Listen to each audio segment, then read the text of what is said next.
नमस्कार संस्कृत के प्रिय विद्यार्थियों, आप सभी का बहुत बहुत स्वागत है मैग्नेट ब्रेन्स पर। मैं पंकज तिवारी एक बार फिर आपके लिए लेकर के आया हूं कक्षा 12वीं की भास्वती, जो हम पढ़ रहे थे सूक्ति सौरभम। सूक्ति सौरभम का पहला भाग, द्वितीय भाग और तृतीय भाग संपूर्ण कर चुके थे और बहुत जल्द हम आपके लिए लेकर के आ गए हैं अनुवाद भाग 4। तो आप लोग तैयार हो जाइए, अपनी पुस्तक को सामने रख लीजिए खोल करके, और स्क्रीन पर जैसा कि आपके लिखा हुआ है कि कक्षा 12वीं संस्कृत केंद्रिक भास्वती द्वितीय भाग सूक्ति सौरभम अनुवाद भाग 4।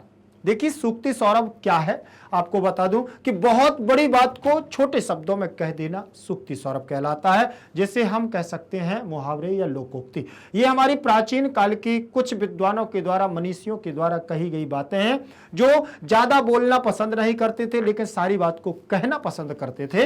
इसीलिए उन्होंने, विद्वानों ने क्या बनाई, सूक्तियां बनाई, और व्यवहारिक रूप से और वैचारिक रूप से, सामाजिक तौर से, वाद विवाद के तौर से इन्होंने ये सूक्तियां रच डाली। आज हमारे जीवन के लिए यह उपयोगी है।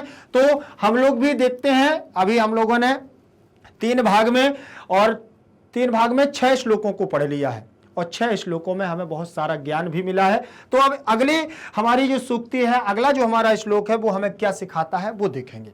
ये हमारे चौथे नंबर का अनुवाद है, भाग है, इसीलिए यहां चौथा नंबर डला है। लेकिन याद रखिएगा श्लोक संख्या हमारी कितनी होगी, 7, क्योंकि प्रत्येक अनुवाद में, प्रत्येक भाग में 2 श्लोकों को रखा जा रहा है। बहुत ज्यादा नहीं रख रहे हैं क्योंकि बहुत बड़ा श्लोक हो जाएगा और वो बहुत बड़ा वीडियो हो जाएगा, जिससे कि फिर उसको पढ़ना हमारे लिए थोड़ा सा अलग हो जाता है, बहुत लंबा वीडियो ना हो। इसीलिए 2 श्लोकों में ही तो काफी कुछ समय लग जाता है, इसलिए थोड़ा सा ध्यान दीजिएगा। सबसे इसमें लिखा हुआ है, द्वितीय देखें जो लिखा है, आरभेत ही कर्माणि श्रांता श्रांता पुनः पुनः कर्माण्य आरभमाणम ही पुरुषम श्रीर्निसेवते। देख लें क्या कहा उन्होंने, आरभेत ही कर्माणि श्रांता श्रांता पुनः पुनः कर्माण्यरभमाणम ही पुरुषम श्रीर्निसेवते, पुरुषम ही श्रीर्निसेवते। अब यहां देखेंगे क्या कह रहे हैं कि आरभेत माने प्रारंभ करने वाला, प्रारंभ करने वाला या प्रारंभ करने वाला, जो कार्य हमने प्रारंभ कर रहे हैं, कर्माणि ही, जो कार्य करते रहने पर या करते रहने पर, या जो हम कार्य कर रहे हैं, जो हमारे द्वारा कार्य किया जा रहा है, तो श्रांता श्रांता पुनः पुनः, अगर हम थक जाते हैं, क्या हो जाते हैं, श्रांता माने थकना, अगर हम थक जाते हैं तो कोई कार्य करते वक्त व्यक्ति थकता तो है, ये तो निश्चित है। आप भी समझ रहे होंगे कि कोई भी कार्य किया जाता है, आप भी पढ़ते पढ़ते थक रहे हैं, हो सकता है मैं भी पढ़ाते पढ़ाते थक रहा हूं, ठीक है ना। और बहुत कोई भी काम है, कभी कभी तो कई लोग खाते खाते थक जाते हैं, बहुत खाते हैं। मैंने ऐसे व्यक्ति देते हैं जो एक निवाले को कितनी 32 बार चबाते हैं, तो पता चला वो 2 रोटी खा रहे हैं लेकिन आध घंटे से ज्यादा लग रहा है। और कई बार ऐसा भी होता है कि घंटों खाते रहते हैं, 8-10 रोटी खाना है तो खाते रहते हैं। तो ये क्या है, उसमें भी थक जाते हैं, बोले थक चुके हैं यार, चलो अब नहीं खाना है। सोते सोते थक जाते हैं, दिनों रात सोते हैं कई व्यक्ति। तो ये उन्होंने कहा है कि अगर किसी भी कार्य को करना है और करते करते आप अगर थक गए हैं तो उस कार्य को श्रांता पुनः पुनः, हमें दोबारा उस कार्य को प्रारंभ करना चाहिए। सोने का काम नहीं, खाने का काम नहीं, वो तो मैंने केवल उदाहरण दिया है आपको, फॉर एग्जाम्पल दिया है। केवल मतलब जैसे हम अपना ऐसा काम, पढ़ाई का काम कर रहे हैं, समझ रहे ना, और जैसे हम कोई बिजनेस का कार्य कर रहे हैं, जैसे हमें कोई खेल कूद की बात कर रहे हैं, जैसे हम वॉलीबॉल खेलते हैं, कोई ड्राइंग बनाते हैं, अगर हम जिस कार्य को कर रहे हैं जिससे आगे बढ़ने की हमारी कुछ जिज्ञासा है, तो उस कार्य को करते रहने पर अगर हम थक जाते हैं तो हमें पुनः उठ करके उस कार्य को करना चाहिए। क्यों करना चाहिए, क्योंकि कर्माण्य आरभमाणम ही पुरुषम श्रीर्निसेवते, ऐसे पुरुषों के पास जो थकने के बाद भी अपने कार्य को पुनः प्रारंभ करते हैं, ऐसे व्यक्तियों के पास पुरुषम श्री, श्री माने लक्ष्मी और पुरुषम माने ऐसे पुरुषों के पास निसेवते, स्वयं आती है। उनके पास लक्ष्मी स्वयं आती है, क्योंकि उनके अंदर कार्य करने की क्षमता है, और जो कार्य करना जानता है, जो थकता नहीं है, जो अपने कर्म को ही प्रधान मानता है, उसके यहां स्वयं लक्ष्मी का निवास होता है। ठीक है ना। तो ये पहली सूक्ति हमारी कस्यचित् से ली गई है, और ये हमें यही बता रही है कि हमें क्या करना चाहिए, हमेशा निरंतर अपने कर्म में संलग्न रहना चाहिए। परिणाम देने वाला ऊपर वाला होता है। कर्मण्येवाधिकारस्ते मा फलेषु कदाचन, आपने ये बहुत बार सुना होगा। कर्म प्रधान विश्व रचि राखा, कर्म प्रधान है, बहुत बार ऐसा कहा गया है। तो ये सारी चीजें उन्होंने यही स्पष्ट कहा है कि कार्य अगर कर दिया है, शुरुआत कर दी है, तो हम कितने भी थक जाएं, हमें उस कार्य को पूरा करना, थकना नहीं, थकते रहो, लगे रहो। और ऐसा करने वाले व्यक्तियों के पास लक्ष्मी स्वयं क्या है, चल करके आती। समझ में आया। आगे देखते हैं। अब यहां देखें, कर्माणि प्लस आरभमाणम, कर्माणि कार्य को आरंभ करने वाले, पुनः इस कार्य को आरंभ करने वाले पुरुषों के पास लक्ष्मी स्वयं चल करके आती है, स्वयं आती है। तो अब यहां देख लेंगे कि जैसे यहां लिखा हो कर्माणि प्लस आरभमाणम, तो यहां यण संधि हो जाएगी। ठीक, आगे देखेंगे। अगली हमारी चाणक्य जी क्या कह रहे हैं, चाणक्य नीति क्या कह रही है। चाणक्य जी के आधार पर जब ये तो बोलते हैं तो बहुत खतरनाक बोलते हैं। इनका तो एक अलग ही फंडा है, चाणक्य नीति। बहुत बार नाम भी आप लोगों ने सुना है, सबने सुना है। और कूटनीतिज्ञ, रणनीतिक, नीति और हर प्रकार से ये क्या है, मर्मज्ञ है, संपन्न है। देखें, एक नापि पुत्रेण विद्यायुक्तेन साधुना आह्लादितं कुलं सर्वं यथा चंद्रेण सर्वरी, यथा चंद्रेण सर्वरी। एकेनापि पुत्रेण विद्यायुक्तेन साधुना आह्लादितं कुलं सर्वं यथा चंद्रेण सर्वरी, यथा चंद्रेण सर्वरी। अब यहां पर भी उन्होंने क्या कह दिया है, देखिए चाणक्य जी जब बोलते हैं, जब ऐसा ही बोलते हैं, कैसे, एके नापी, एक के द्वारा भी, एक के द्वारा, एक से भी, या तृतीय लगी है ना, तो के द्वारा या से, आप कुछ भी अर्थ निकाले, तृतीय विभक्ति एक में लगी है, तो एक से भी, सुपुत्रेण माने अच्छे पुत्र के द्वारा, एक पुत्र के द्वारा भी, एक पुत्र के द्वारा, पूरा अर्थ निकलेगा एक पुत्र के द्वारा भी। अब के द्वारा क्यों आया है, क्योंकि तृतीय विभक्ति इसमें लगी, इसमें भी लगी है, तो एक पुत्र के द्वारा भी। क्या, एक पुत्र अगर अच्छा है, सुपुत्र है, सुपुत्र लिखा है ना, तो एक पुत्र भी अगर अच्छा है और वह विद्या युक्तेन, विद्या से युक्त हो गया है। 10 जरूरी नहीं है, 5 जरूरी नहीं है, 2 जरूरी नहीं है, अगर एक पुत्र भी आपका है और वह विद्या से युक्त हो गया है, उसके पास ज्ञान आ गया है, विद्या पढ़ लिख गया है, और क्या है, साधुना, सज्जन है, सज्जन है और विद्या से युक्त हो गया है, तो आह्लादितम कुलम सर्वम, आह्लादितम माने प्रसन्न हो जाता है, प्रसन्न हो जाता है कौन, कुलम माने वंश, प्रसन्न हो जाता है वंश, सर्वम माने पूरा, प्रसन्न हो जाता है वंश पूरा। कैसे, जैसे, यथा माने जैसे, जैसे चंद्रेण सर्वरी, आह्लादितं कुलं सर्वं यथा चंद्रेण सर्वरी, प्रसन्न हो जाता है पूरा वंश, किस प्रकार से, जैसे सर्वरी माने रात में, चंद्रेण माने चंद्रमा के द्वारा, जैसे रात प्रसन्न हो जाती है, रात्रि प्रसन्नचित हो जाती है चंद्रमा के द्वारा, उसी प्रकार से हमारा कुल और वंश भी प्रसन्न हो जाता है उस सुपुत्र के द्वारा। ये चाणक्य जी ने कहा है कि इसीलिए पुत्र ऐसा होना चाहिए जो सज्जन हो और विद्या से युक्त हो, ये चाणक्य कहते हैं। चाणक्य बहुत अच्छे शिक्षक थे उन्होंने, और इस प्रकार जो एक ये मान के चलिए कि हजारों के समूह में पहचान लेते थे कि ये कौन है, जिसे आप लोग कहते हैं ना, ये आपकी फेस रीडिंग, ठीक है ना, पढ़ना, चेहरे को पढ़ना, तो ये चेहरे को भी पढ़ते थे चाणक्य जी, ठीक है ना, देख करके बता देते कि ये कौन बनेगा, वही तो चाणक्य है। ऐसे थोड़ी है बाल घुटा के रखते थे। भद्र रहने वाला व्यक्ति हमेशा तेजस्वी होता है, याद रख लेना, जो भद्र रहता है, भद्र का मतलब जो जिसके बाल, कभी भी बाल नहीं रखता, बालों से बहुत कुछ याद रखना, केवल बाल जो हमारे हैं ये केवल और केवल हमारी शोभा को बढ़ाता है, शोभायमान, हम अच्छे लग रहे हैं क्योंकि हमारे ऊपर क्या है, केस, बाल है, लेकिन जो वास्तविकता में अगर बालों को घुटा करके भद्र रहता है और नित्य प्रतिदिन संध्या वंदन करता है और अध्ययन करता है, प्रातः काल उठ करके 4 बजे ब्रह्म मुहूर्त में उठ करके जो प्रातः काल उठ करके अपना क्या करता है, पूजन अर्चन करता है, अपने प्रभु का गुणगान करके और अपने विद्या अध्ययन में लग जाता है, वो तेजस्वी होता है, तेजवान होता है और समस्त ज्ञान उसको होता है। सज्जन तो होता ही है, क्योंकि उसके कर्म ही उसको सज्जन बना देते हैं।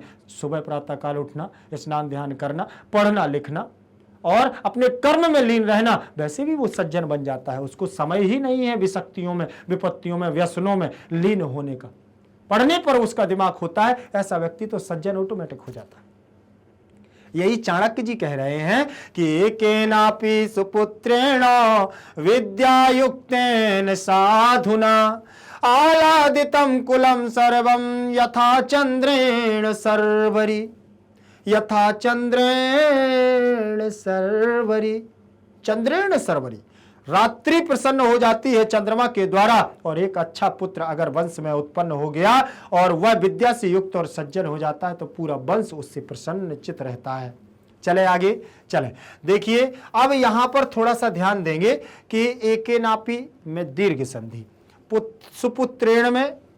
सुपुत्रेण में तृतीया का एक वचन, विद्यायुक्तेन में तृतीया विभक्ति लगी है, विद्या से युक्त, साधुना तृतीया का एक वचन लगा हुआ है, साधु साधुम साधुना, आह्लादितम आह्लादितम और कुलम सर्वम, कुल को द्वितीय विभक्ति, सर्वम माने सभी को, यथा माने जैसे, चंद्रण में तृतीया, सर्वरी माने रात्रि, रात्रि का पर्यायवाची सर्वरी, ठीक है ना, निशा का पर्यायवाची सर्वरी। समझ में आ गया? चलिए इसके बाद उसी क्रम में चल रहे हैं। अब इसका देखते हैं हम क्या अनुभव। अब देखो यहां ये लिखा हुआ है, एक अच्छा पुत्र अगर मिल जाए। ये चित्र क्यों लगाया है? ये इसीलिए लगाया है कि आप इसको देखें। इन्होंने कह दिया एक पुत्र अगर सज्जन और विद्या से युक्त मिल जाता है तो हमारे जीवन को, हमारे वंश को क्या कर देता है? प्रसन्न कर देता है। वही देखें, आगे देखेंगे इसका हमारा अन्वय क्या है, अन्वय क्या कहता है वो देखें। अन्वय देखिए बता रहा है कि श्रांतः श्रांतः पुनः पुनः, श्रांतः श्रांतः पुनः पुनः, ही जना कर्माणि आरभेत, ही कर्माणि आरभमाणम पुरुषम श्री निसेवते। श्रांता श्रांता पुनः पुनः, ही जना कर्माणि आरभ्यते।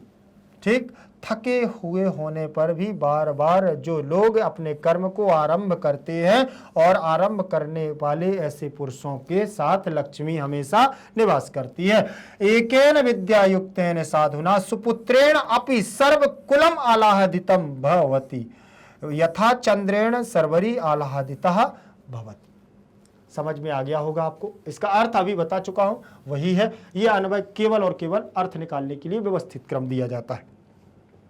अब देखेंगे इसमें दिया हुआ है शब्दार्थ। कुछ ऐसे शब्दार्थ इसमें रखे गए हैं जो थोड़ा सा हमें जरूरी है। आरभेत दिया हुआ है, आरंभ करना चाहिए। आरभेत का मतलब आरंभ करना चाहिए। श्रांतः माने होता है थका हुआ, और श्री माने होता है लक्ष्मी। आह्लादितम का मतलब होता है प्रसन्न। साधुना का मतलब सज्जन व्यक्ति से है, और सर्वरी का मतलब रात है। ये हमारे क्या है?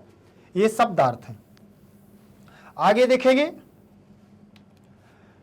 प्रसंग दिया हुआ है। क्या है? प्रसंग। और प्रसंग में यही बताया जाएगा कि इस श्लोक में क्या क्या है, क्या इसका निष्कर्ष है, वो बताया जाएगा।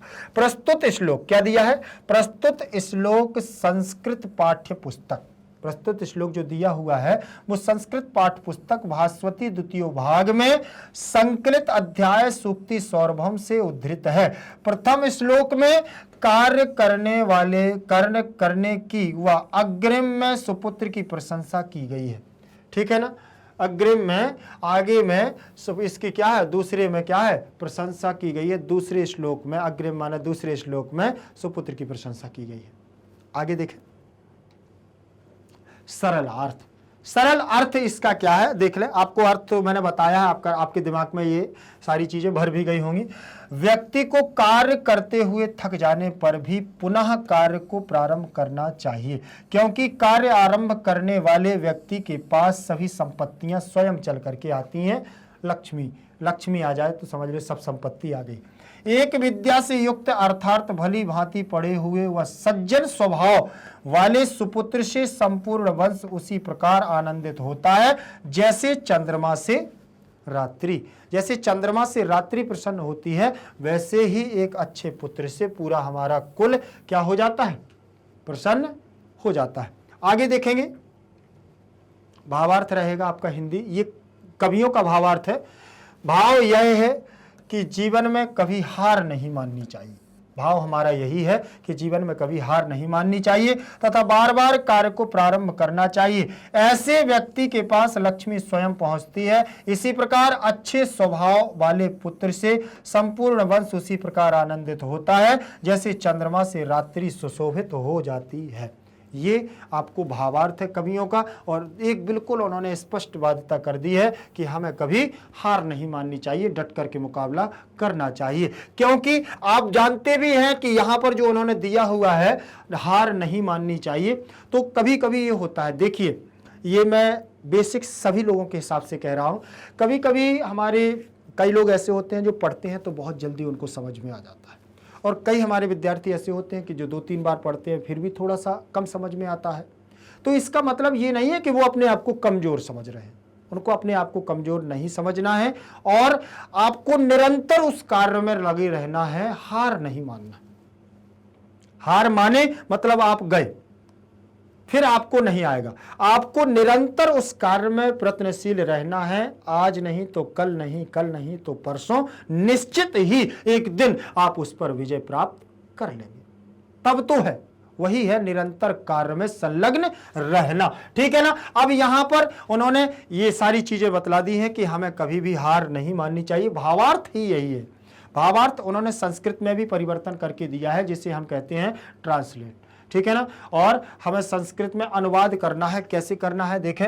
अत्र भावो यम, अत्र माने यहाँ, भावो अयम माने भाव यह है, ठीक है ना। विद्यते, यह भाव यहाँ पर विद्यमान है, जो यत माने जो, जीवने माने जीवन में, कदापि माने कभी भी, निष्कर्मण रूपेण न स्थापितव्यम, जो कभी भी जीवन में निष्कर्म रूपेण माने कर्म को अपने कर्म के द्वारा न स्थातव्यम माने नहीं रुकता है, करता है वो साफल्यम प्राप्तुम, वह सफलता को प्राप्त और करता है। पुनः पुनः प्रयासम, बार बार प्रयासम करणीय माने करना चाहिए। यह एवं करोति, जो ऐसा करता है, यह माने जो, एवं करोति इस प्रकार करता है। लक्ष्मी ही स्वयमेव, लक्ष्मी स्वयं से उस तत्स माने उसके समीप माने समीप में, तिष्ठति माने बैठती है। एवमेव, और एकः सुपुत्र, दूसरे श्लोक में एकः सुपुत्र, एक अच्छा पुत्र भी, स्वकुलम प्रसिद्धम आह्लादितम, अपने कुल की प्रसिद्धि में प्रसन्नता, प्रसिद्धि और प्रसन्नता कर तुम माने करता है, शक्नोति करने में सक्षम होता है, जैसे एकेन चंद्रेणापि रात्रि शोभते, जैसे एक के द्वारा, जैसे एक चंद्रमा के द्वारा पूरी रात्रि शोभायमान हो जाती है। इस प्रकार से ये उन्होंने क्या है, ये ट्रांसलेटन किया है। ट्रांसलेट यहाँ पर देखिए उन्होंने यहाँ लगी है विसर्ग संधि, उत्त संधि, और ये हमारा अव्यय है विद्यते, ठीक। यहाँ पर भी हमारा क्या है, विद्यमान के लिए रूप लगा हुआ है। अब सप्तमी विभक्ति, जीवने में सप्तमी विभक्ति कदापि, कदा प्लस अपि दीर्घ संधि लगी हुई है। निष्कर्म रूपेण तृतीय विभक्ति, स्थातव्यम में तब्यत प्रत्यय लगा हुआ है। साफल्यम में यहाँ हमारा क्या है, साफल्य में हमारा यम, देखें द्वितीय विभक्ति लगी हुई है। प्राप्तुम में तुमन प्रत्यय, प्रयासः में प्रथमा विभक्ति, करणीया में अनियर प्रत्यय लगा हुआ है। करोति कुरुतः बना हुआ है क्री धातु से। स्वयमेव तस्य में षष्ठी, समीपी में सप्तमी, तिष्ठति लट लकार प्रथम पुरुष एक वचन का रूप, और एकः एक, सुपुत्रः माने सुपुत्र प्रथमा की एक वचन, अपि माने भी, और प्रसिद्धम आह्लादितम कर्तुम में तुमन प्रत्यय, शक्नोति में देखिए लट लकार प्रथम पुरुष, शक्नोति शक्नुतः शक्नुवंती ऐसे रूप बनेगा। एकेन में तृतीय, चंद्रण में तृतीय, रात्रि ही शोभते, रात्रि में शोभायमान, रात्रि शोभायमान होती है। तो हो गया कि नहीं हो गया। चलिए आगे देखेंगे, ये हमारा ट्रांसलेट था भावार्थ का। अब संधि विच्छेद आ गई है। संधि विच्छेद का मतलब पदों का विच्छेद करके उनको बनाना। वैसे यहाँ पद भी देखिए, विच्छेद भी दिया हुआ है, पद भी दिया हुआ है, बस इसको एक बार थोड़ा सा हमको देखना है कि आखिर ये शब्द बना कैसे है। कर्माण्य आरभमाणम, तो कर्माणि प्लस आरभमाणम एक बार देख लेंगे जल्दी से। लिखा हुआ है कर्माणि प्लस आरभमाणम, आरभमाणम दिया हुआ है ना, आरभमाणम।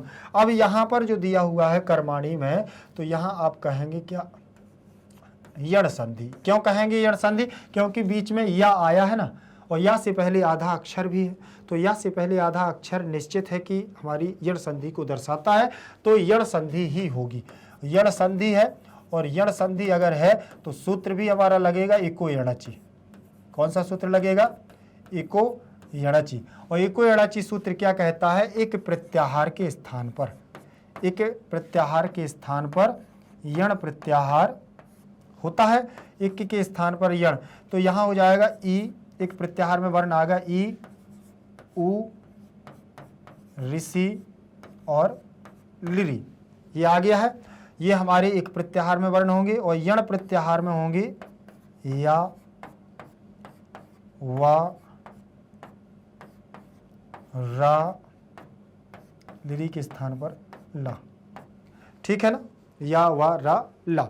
हो गया कि नहीं हो गया? अब ये एक के स्थान पर यण आदेश करने वाले हमारे क्या हो गए? हमारे व्यंजन और स्वर हो गए। अब देखते हैं जो हमारा पद दिया हुआ है, ये लिखा हुआ है कर्मा अणा। अणा में से क्या निकाल ली है? ई को निकाल लिया है, और आरभ,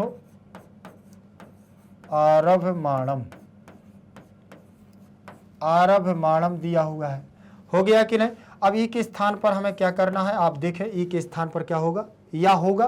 कैसे होगा? देखें, कर्माणा, और ई के स्थान पर आ गया या, ई के स्थान पर या आ गया है। आरभमाणम, देखिए आरभमाणम रहेगा, आरभमाणम हो गया। चलिए, अब इसको जब वर्ण सम्मेलन करते करेंगे, मिलाएंगे, तो कैसे मिलेगा? देखिए, अणा और या आ जाएगा, या हमारा आधा है लेकिन पीछे हमारा आ है, तो वो मिल जाएगा, आ की मात्रा लग जाएगी। और रा, भा, माणम, कर्मण, देखिए कर्मण्यारभमाणम, कर्मण्यारभमाणम, कर्मण्यारभमाणम, कर्मण्यारभमाणम बन गया कि नहीं बन गया? तो सूत्र कौन सा रहेगा? इको यणचि। संधि कौन सी रहेगी? यण संधि ही। ठीक है ना? कैसे होगा? एक के स्थान पर यण, आपके सामने सब कुछ है, बस सीखने की आपकी जवाबदारी है, बताना मेरा काम है, एक एक शब्द आपको बता रहा हूं। ठीक है ना? चलिए आगे देखें, आगे देखेंगे उसी क्रम में। आगे हमारा जो पद दिया हुआ है वो देखें। आगे हमारा कौन सा पद है?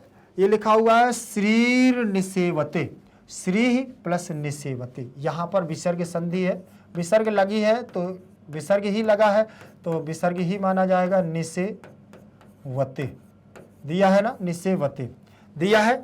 अब यहां पर जो दिया हुआ है, तो बस इसके लिए आप क्या कर सकते हैं? इसको एक बार में सीधे बना सकते हैं। विसर्ग संधि है तो विसर्ग संधि में सूत्र हमारा लग जाएगा कौन सा? पहले विसर्जनीय से सह। कौन सा लगेगा? विसर्जनीय से सह। यहाँ सूत्र लगाएंगे हम, तो विसर्जनीय से सह से हम यहाँ विसर्ग के स्थान पर स कर लेंगे। विसर्जनीयस, विसर्जनीयस सह हो गया।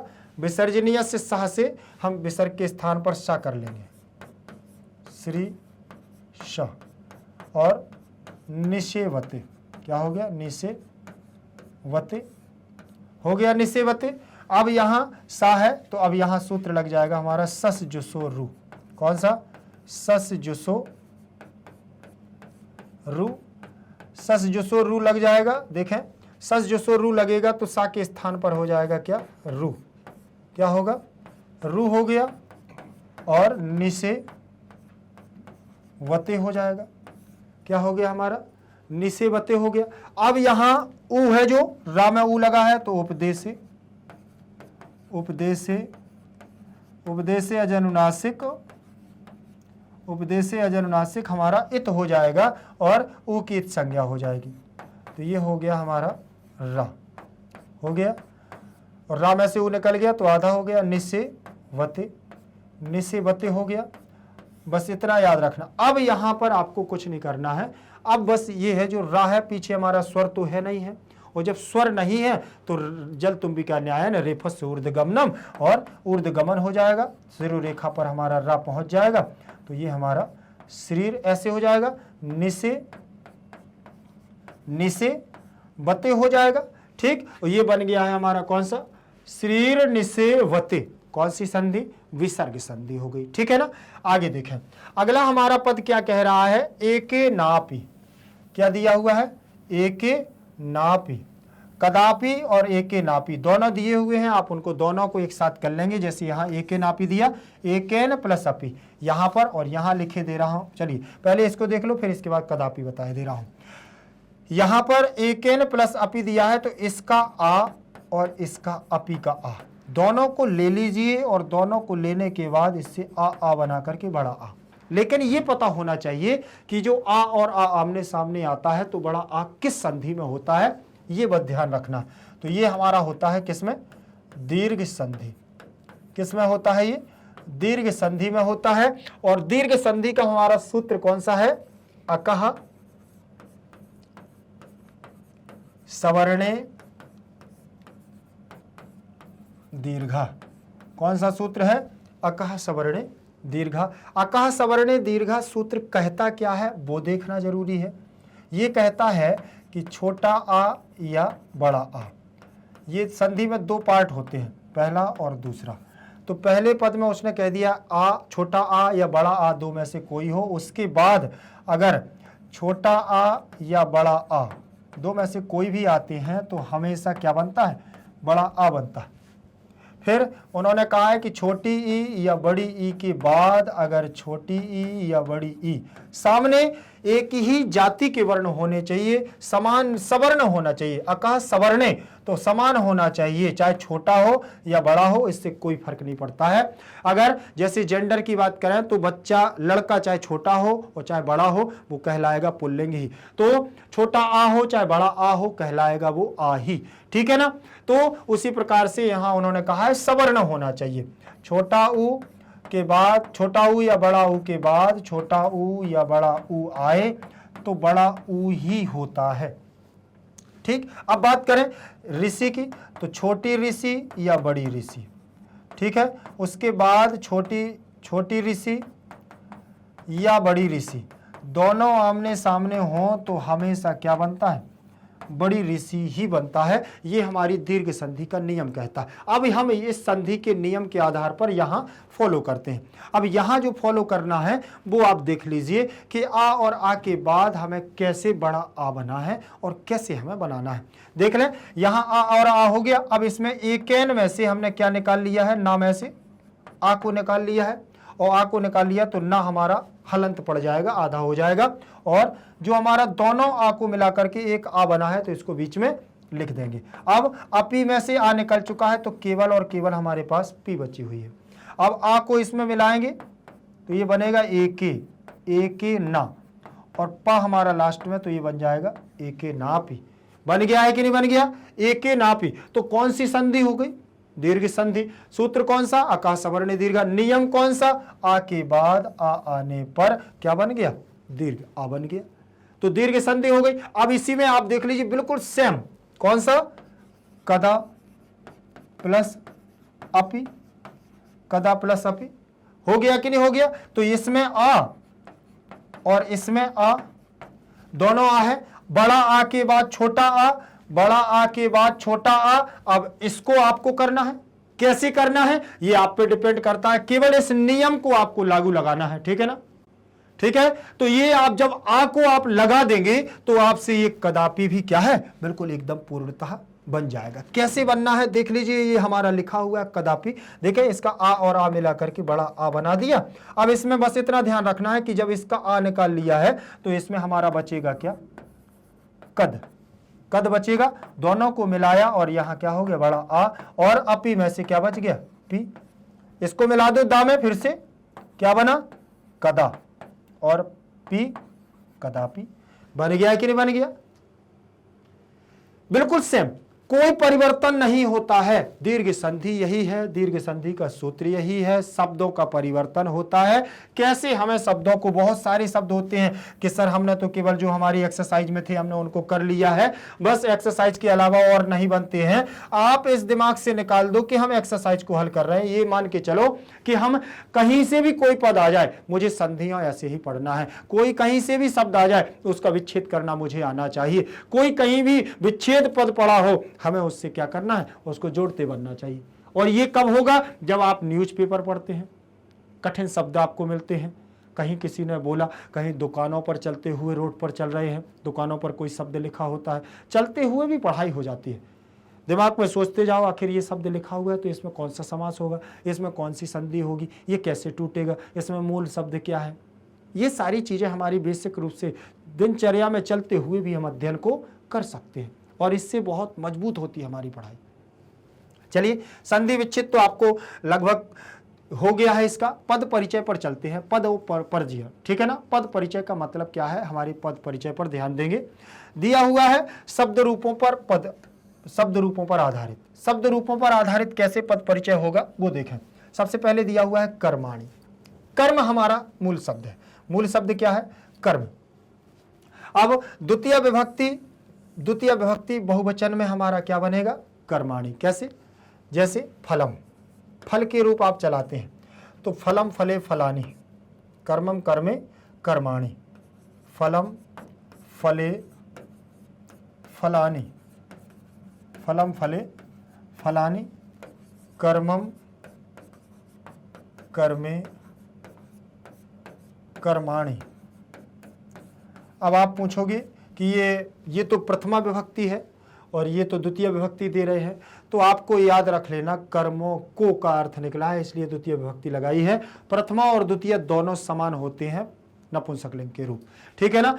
फलम फले फलानि, फलम फले फलानि, प्रथमा और द्वितीय एक समान होंगे। कर्मम कर्मे कर्माणि, कर्मम कर्मे कर्माणि, प्रथमा द्वितीय समान। लेकिन यहाँ अर्थ निकला है अपने कर्मों को, अपने कर्मों को आया है तो को चिन्ह होगा है कर्म का, द्वितीय विभक्ति का को चिन्ह होता है, इसलिए द्वितीय विभक्ति बहुवचन यहाँ लगाई गई है। अब यहाँ ये याद रख लेना कि ये नपुंसकलिंग है, कर्म के रूप यहाँ चले हुए हैं और हमारा शब्द बन गया है कर्माणि। फिर दिया हुआ है साधुना।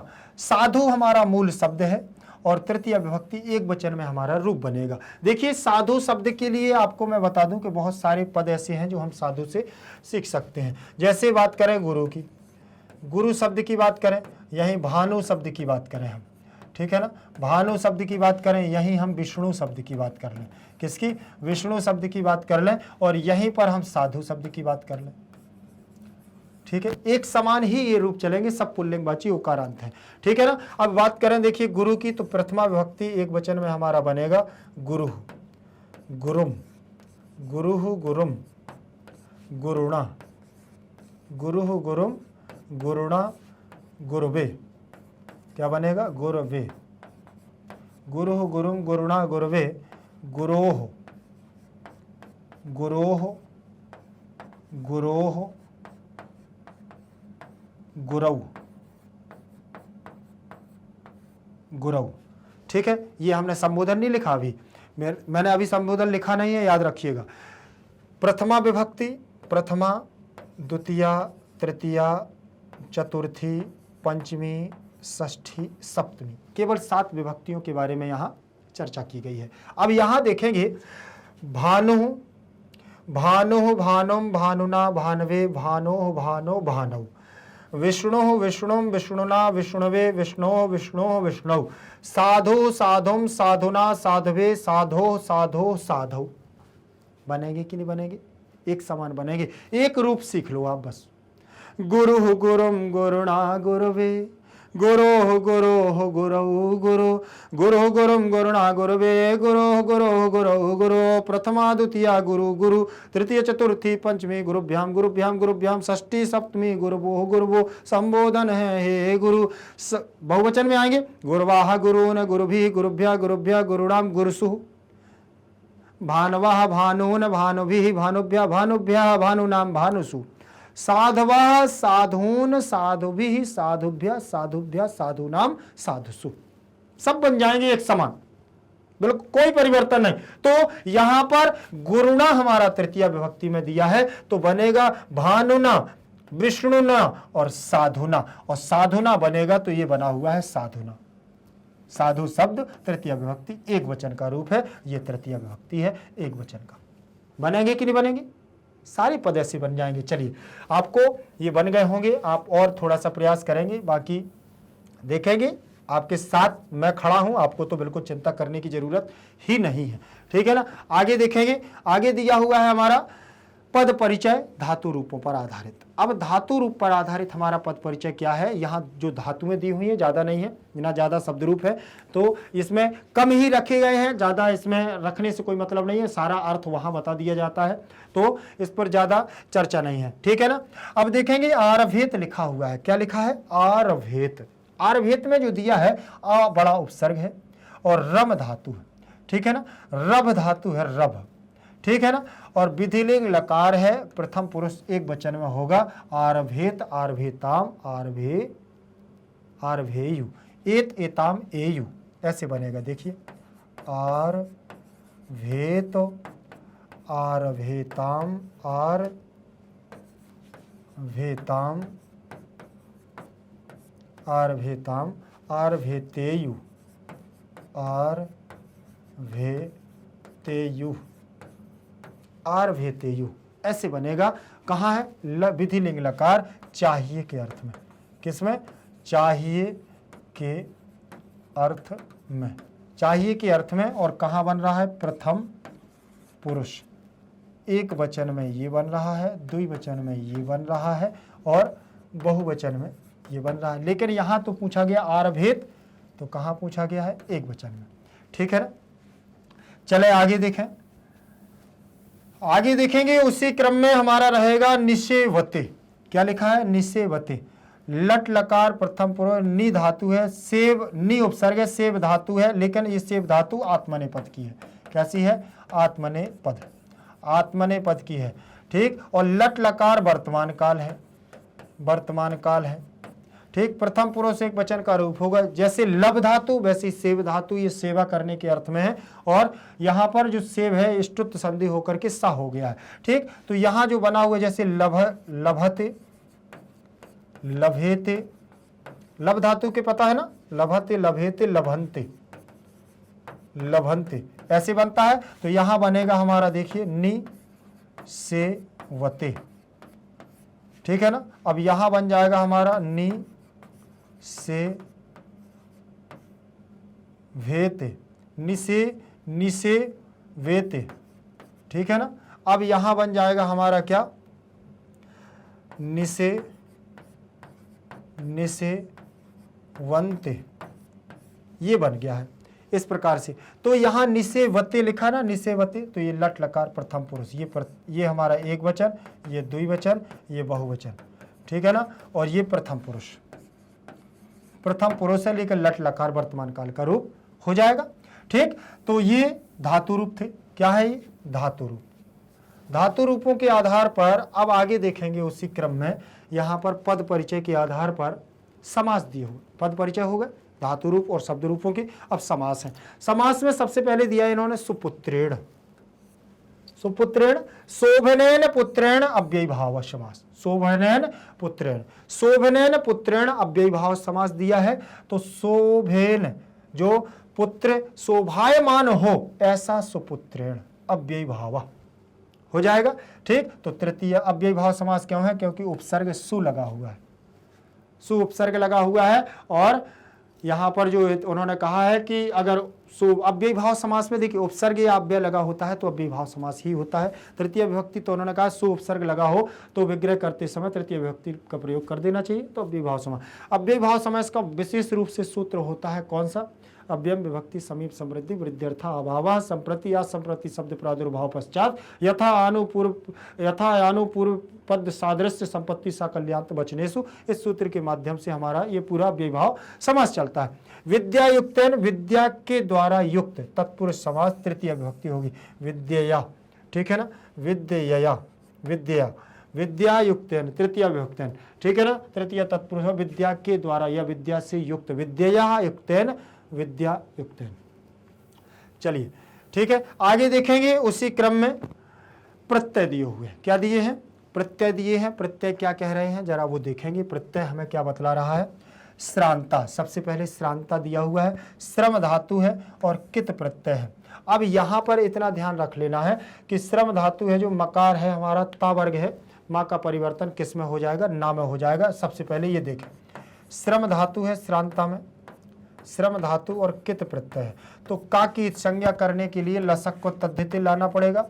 लसक क्वत तद्धिते, लसक क्वत तद्धिते सूत्र के द्वारा हम क्या कर देंगे? ककार की संज्ञा कर देंगे और तत्स्य लोपा से क्या कर देंगे? लोप कर देंगे।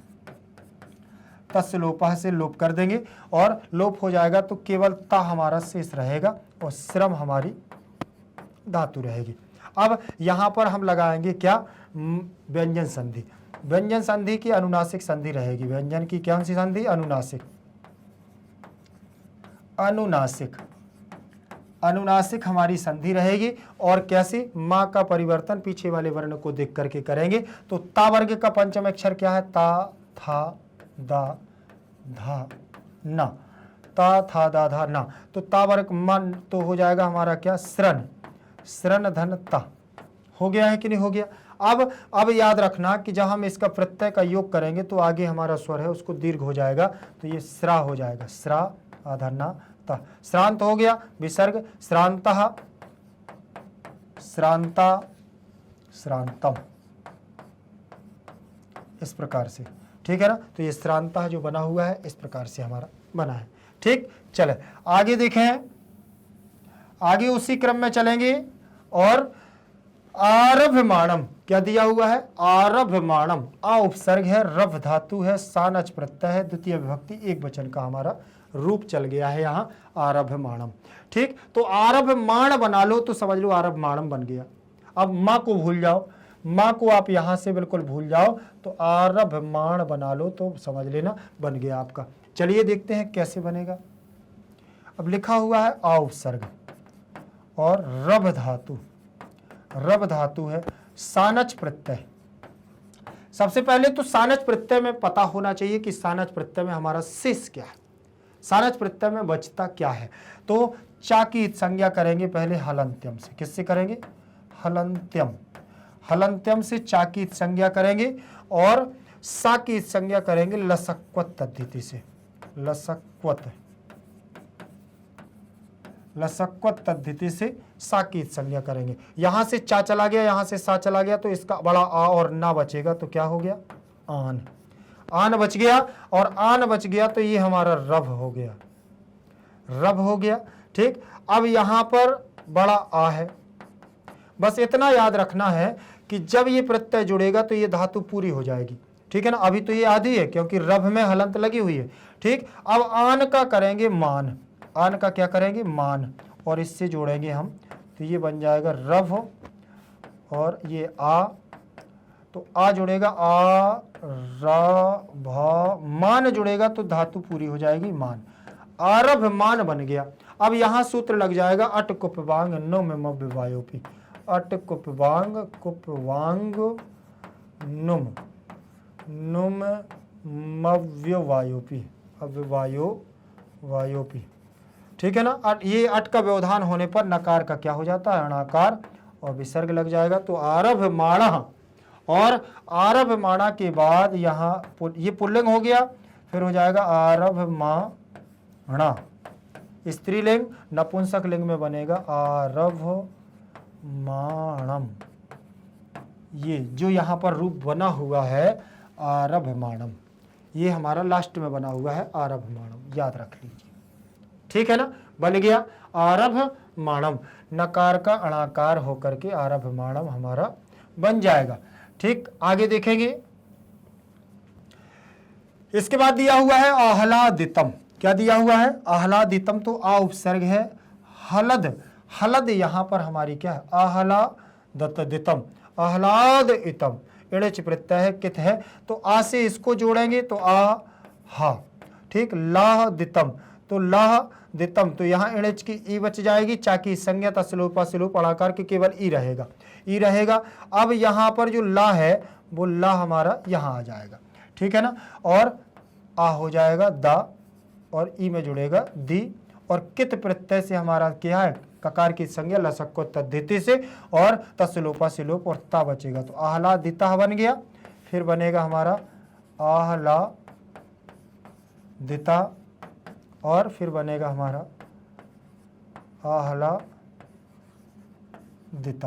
बनेगा कि नहीं बनेगा, आह्लादितम बन गया कि नहीं। अब यहां देखिए प्रत्यय साधारण यही, अगर प्रत्यय का अंत पता है कि इसका कौन सा हमारा बनेगा तो आह्लादितम बन जाएगा। फिर लिखा हुआ है श्लोकौ पठित्वा प्रश्नान उत्तरत्। श्लोकौ पठित्वा प्रश्नान उत्तरत्, श्लोकों को पढ़कर, मैंने अभी आप लोगों को पहले वाले उसमें शायद बताया भी था कि क्या आता है, श्लोकों क्यों आया है, तो आप लोगों ने अगर देखा होगा तो आप लोगों को पता होगा, ठीक है ना। द्विवचन है, 2 श्लोकों को रखा है, इसलिए यहाँ श्लोकों को, दोनों श्लोकों को पढ़कर के प्रश्नों के उत्तर दो। लेकिन प्रश्नों के उत्तर कैसे दो, एक पदेन उत्तरत्, एक पद के द्वारा क्या देना है, उत्तर देना है।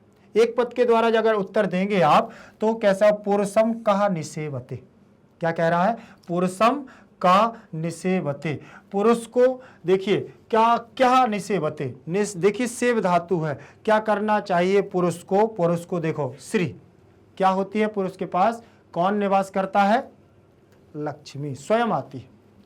फिर कहा है सर्वरी केन आह्लादिता भवती, सर्वरी माने रात्रि किसके द्वारा आह्लादित होती है, तो चंद्रेण, किसके द्वारा, चंद्रेण, चंद्रमा के द्वारा, केन चंद्रेण, केन आह्लादिता प्रसन्नचित होती है रात्रि के द्वारा ही, रात्रि किसके द्वारा प्रसन्नचित होती है, तो चंद्रमा के द्वारा। यहां पर देख ले, यहां पर नी धातु है, वो सेव धातु है, नी उपसर्ग है, पुरुषम में पुरुष को कौन निवास करता है पुरुष के पास, ठीक, श्री, सर्वरी माने रात्रि, केन तृतीय विभक्ति लगी है, किम के रूप, कहा कम केन, आह्लादिता भवती भू धातु, चंद्रेण में तृतीय विभक्ति लगी हुई है। अगर देखें सारी चीजें आपको ध्यान में रखनी होंगी, बार बार अगर ये चीज कहां तक बताई जाएंगी, आप खुद सोचते हैं इस बात को। पूर्ण वाक्येन उत्तरत्, पूर्ण वाक्य के द्वारा उत्तर, पूर्ण वाक्य के द्वारा, पुरुषः कर्माणि कथम आरभेत, पुरुष को अपने कर्म को कैसे आरंभ करना चाहिए, पुरुष को अपने जो उसने कर्म दिए हैं वो कर्मों को कैसे आरंभ करना चाहिए, पुरुष का क्या कर्तव्य है। अगर वो थक जाता है, देखो पूर्ण वाक्य में उत्तर देना है, तो पुरुषः श्रांतः श्रांतः अपि, अगर पुरुष श्रम करते करते थक जाता है, बार बार करने पर भी वह थक जाता है, तो पुनः पुनः कर्माणि आरभेत, बार बार उसको क्या है, अपने कार्य को प्रारंभ करना चाहिए। अब यहाँ पर श्रांतः माने श्रम होता है, प्रयत्न होता है, और कार्य होता है, कर्म होता है, और पुरुष को बार बार प्रयास करना चाहिए, थक जाने पर भी, अपि माने भी, पुनः पुनः माने बार बार, कर्माणि माने काम को, आरभेत माने करना चाहिए। उसको अगर थक भी जाता है तो जो कार्य कर रहा है उस कार्य को उसको दोबारा करना चाहिए। आगे होगा कीदृशेण पुत्रेण कुलम आह्लादितम भवति, किस प्रकार का पुत्र, कुलम माने वंश को, आह्लादितम माने आह्लादित माने प्रसन्नचित, भवति माने करता है या होता है, किस प्रकार के पुत्र के द्वारा, किस पुत्र के द्वारा या किस प्रकार के पुत्र के द्वारा, कुल माने वंश, आह्लादित माने प्रसन्नचित, तो भवति माने होता है, किस प्रकार के पुत्र से, तो आपको बता है कि विद्यायुक्तेन साधुना पुत्राः, विद्यायुक्तेन, देखें एकेन अपि विद्यायुक्तेन, एक भी अगर पुत्र है और वह विद्या से युक्त होकर के, साधुनाः च, और साधु माने सज्जन है, तो सुपुत्रेण सर्वम कुलम आह्लादितम अस्ति, तो ऐसे सुपुत्र से संपूर्ण कुल क्या हो जाता है, प्रसन्नचित हो जाता है, प्रसन्नचित हो जाता है ऐसे कुल से। ठीक, आगे देखेंगे, यहां पर भी तृतीय विभक्ति, अपि माने भी, विद्यायुक्तेन में तृतीय, साधुना में तृतीय, और चा माने और, सुपुत्रेण माने तृतीय, सर्वम माने द्वितीय, और कुलम का मतलब द्वितीय विभक्ति, आह्लादितम भवति। ठीक है ना। आगे देखें, ये हमारा रहेगा निर्देशानुसारम उत्तरत्, क्या लिखा हुआ है, निर्देशानुसारम उत्तरत्, अर्थात निर्देश के अनुसार उत्तर दो, निर्देश के अनुसार, निर्देशानुसारम, ठीक है ना। लेकिन आप ये बात याद रख लेना कि जो निर्देश के अनुसार उत्तर देना है, तो निर्देश प्लस अनुसारम, निर्देश के अनुसार लक्ष्मी इत्यर्थे किम पदम अत्र प्रयुक्तम। लक्ष्मी जो शब्द है इस अर्थ में लक्ष्मी इत्यर्थे, लक्ष्मी के अर्थ में किम माने क्या, पदम माने पद, अत्र माने यहां, प्रयुक्तम माने प्रयोग किया गया है। लक्ष्मी के अर्थ में यहां कौन सा पद प्रयुक्त किया गया है, कहां, इन श्लोकों में। आपने देखा होगा श्रीर निसेवते, श्रीर निसेवते एक शब्द आया है, देखो श्री शब्द आया था ना, तो श्री शब्द लक्ष्मी के लिए प्रयोग किया गया था, श्रीर निसेवते। पुस्तक देखते जाओ, पुस्तक देखेंगे आप, उसमें पता चलेगा कि कौन सा पद किसके लिए प्रयोग किया, वहां तत्काल मार्क कर लेना चाहिए, समझ रहे ना। अगर वहां मार्क आप करते हैं तो वो दोबारा से याद रख लेना कि आपको भूलेगा नहीं। वीडियो सुनना एक देखिए अलग बात है, वीडियो को देख करके उस पर अमल करना, उसको लेकर के चलना, वो सबसे ज्यादा महत्वपूर्ण होता है। अगर आप उसको बार बार करते हैं तो ये समझ लीजिए कि आप उस पर बहुत ज्यादा आगे बढ़ रहे हैं और वो आपको दोबारा भूलेगा नहीं। तो लक्ष्मी इत्यर्थे किम पदम अत्र प्रयुक्तम, यहां कौन सा पद प्रयोग किया गया है जिसका अर्थ लक्ष्मी निकल रहा है, तो श्री, श्री शब्द। आगे उन्होंने अगला प्रश्न दिया, कुपुत्रेण इत्यस्य किम विलोम पदम अत्र प्रयुक्तम। कुपुत्रेण, कुपुत्रेण का मतलब क्या है, पुत्र माने पुत्र और कुपुत्र माने बुरा पुत्र। जिसके पास अच्छाई ना हो वह कुपुत्र होगा, और सुपुत्र का मतलब अच्छा होगा। तो कुपुत्र और सुपुत्र, तो यहां पूछ रहा इत्यस्य, यहां पर, कहां पर, जो हम पाठ पढ़ रहे हैं, जो हम पैराग्राफ पढ़ रहे हैं, जो हम श्लोक पढ़ रहे हैं, जो हम सूक्तियां पढ़ रहे हैं, यहां पर कुपुत्रेण, इस कुपुत्रेण इत्यस्य किम विलोम, इस कुपुत्रेण का क्या, विलोमम माने विलोम, पदम माने पद, अत्र माने यहां, और आगतम माने आया है।